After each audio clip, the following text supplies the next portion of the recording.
Hi guys, today's Memorial Day and we're at Fort Tyler. This is where the Battle of West Point was in 1865, April the 16th. Started pretty early in the morning, and by evening time the battle was over. So it was a short battle. So we're going to start at the bottom. There are a few plaques throughout that'll tell you a little bit about it. And we're going to probably take pictures of those and add them into the video. So come on along with us.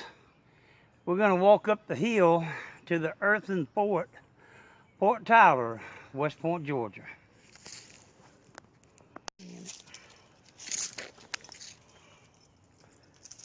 All right, guys, we're at Battle of West Point, Georgia, Fort Tyler. General Robert Tyler. Robert Charles Tyler was the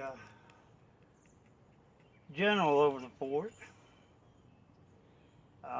General Oscar Hugh LaGrange was the brigade that broke off of Wilson's raid down in Columbus, Georgia. He was coming from Phoenix City across the bridge into Columbus, Georgia to take Columbus with all the mills, the iron mills they had there. And LaGrange's,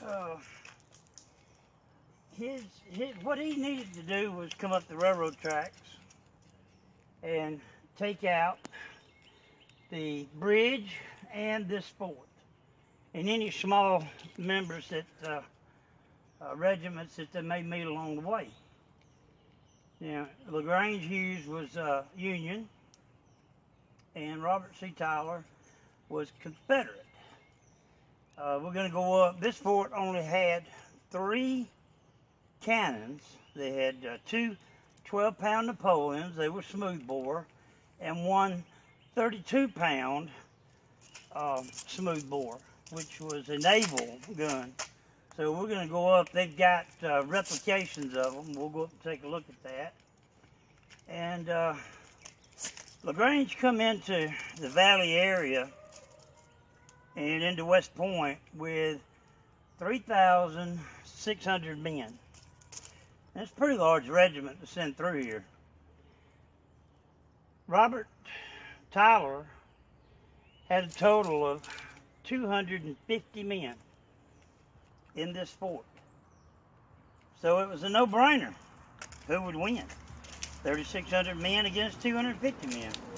And of course the regiment that LaGrange Hughes was bringing through the valley, they were pulling guns and you know, a lot of armament came with them.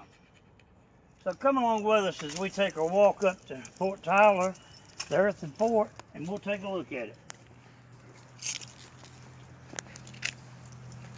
This will kind of show you what the Hughes had to go through, LaGrange. He had to go up all through the hills to take over this fort. Now, keep in mind there were 250 men lined along the walls of this fort, and there were 2 12-pounders and a 32-pounder aiming right toward the Chattahoochee Bridge. So we'll go up 2 or 3 more layers here. It's kind of a what they call a switchback road. It goes up one direction, turns back, and then turns back. And this is the original trail that they used to get the guns up. All right, we come to a little rest area, and it's got some a little bit of history to it on a plaque. As you can see, there's a parking lot below. We're only a quarter of the way up. It is open to the public from daylight to dark. The city closes the gates every night. And along the trail, there's different plaques that gives the history of Fort Tyler and what actually went on in some of the houses that are actually still here.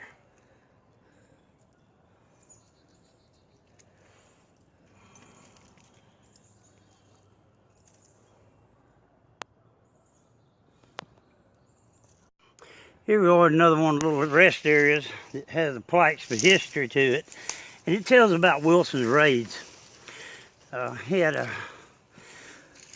lot of the Indiana regiments he was over, and tells about how LaGrange broke off for their brigade and worked their way up the railroad tracks all the way into West Point, Georgia.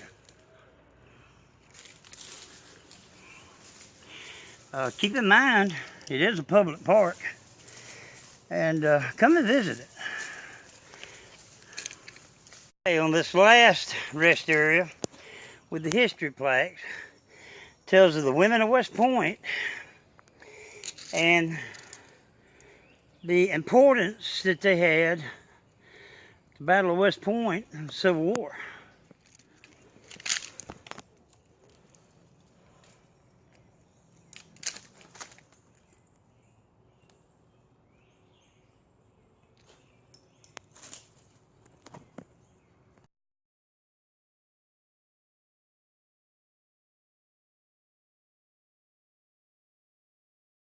All right, the last rest area before the entrance to the actual fort itself tells of the reconstruction of West Point. It says that West Point may have been beaten, but they weren't defeated. Textile manufacturing became pretty big starting in 1866. We just did a video, Riverdale Mill. That was actually started 1866.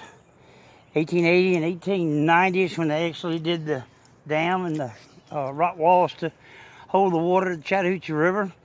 And the same with Lannett Mill. Around 1866. So the reconstruction of West Point with the manufacturing mills, Lannett, Langdale, and Riverdale, all water-powered mills, took place after the war, and the economy went right on and began to boom.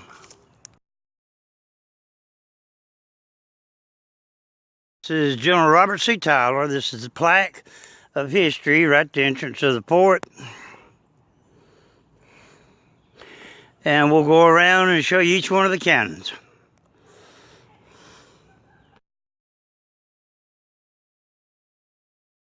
This is a 12-pounder, excuse me.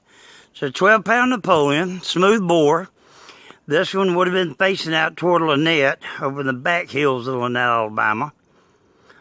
Does have a history plate there, and it is a reproduction. It is plastic barrel, and that would be Sadie Girl, one of our pets that comes up with us.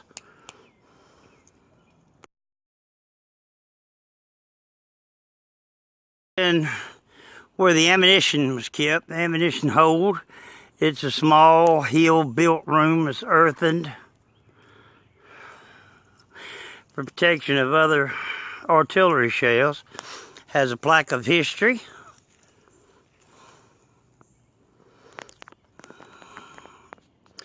And the fort walls were made as you see them.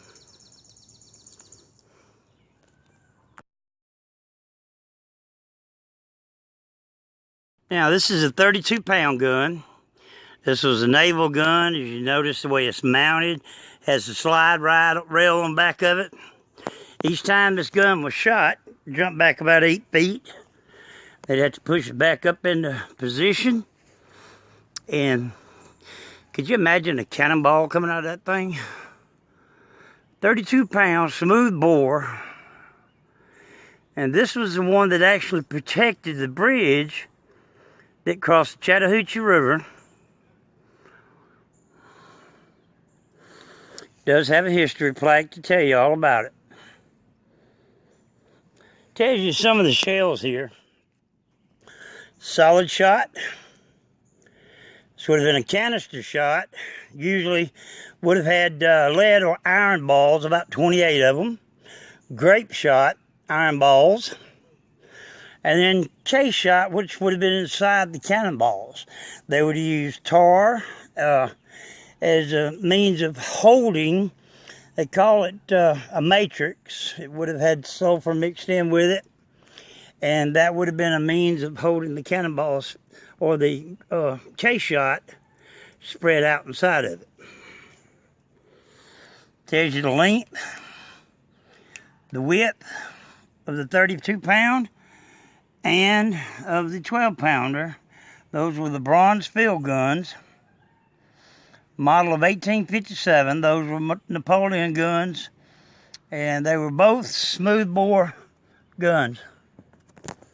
Been the other Napoleon 12 pounder, which would have been pointing up in the northeast corner of the fort, keeping the north and off the river if soldiers tried to come down the river. So, yeah, these were the Napoleon bronze guns, smooth bore. Also gives a little bit about Major Anderson.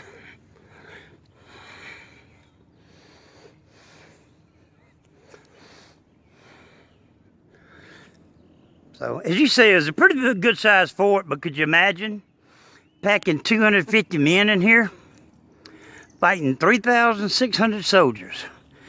It was pretty much a defeat before it ever begun. But today is Memorial Day, and these people died so that you and I could have the freedom we have today.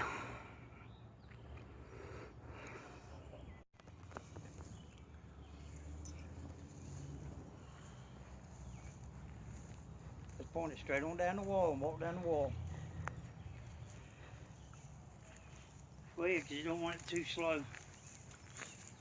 We're giving out a memory on that thing.